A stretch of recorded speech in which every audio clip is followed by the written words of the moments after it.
Қайырлы күн. Сіздермен мен бүгін осындай құймақтың рецептімен бөліскім келіп отыр. Ең бастысы сода, қопсытқыш, ванилин қосылмайды. Ондай дәмі барлар маған ұнамайды. Мына рецепт өте дәмді. 2 жұмыртқаны саламыз. Оның үстіне 1 ас қасық қант саламыз. Жақсылап араластырамыз.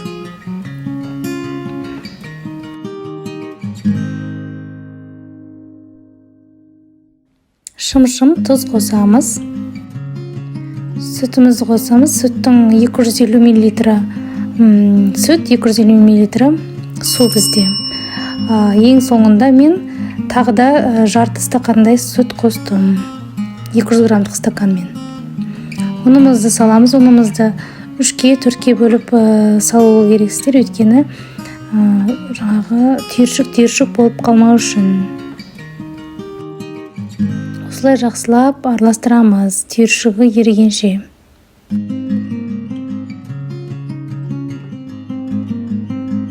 Сосын холодильникке 30 минут қойып қоямыз. 30 минут өткен соң холодильниктен алып, 1 ас қасық сумай құйып, жақсылап тағы да араластырамыз. Қызып тұрған табамызға май жағып, 1 ожау жаңағы сұйықтығымызды құйып пісіреміз. Бір жағын шамамен 30-40 секундтай.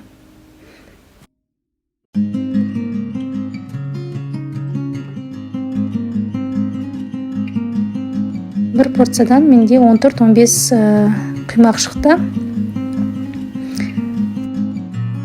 Құймақты малинамен, сүзбемен, немесе ортасына фарш қосып жасасаңыздар да өте жақсы дәмді болады.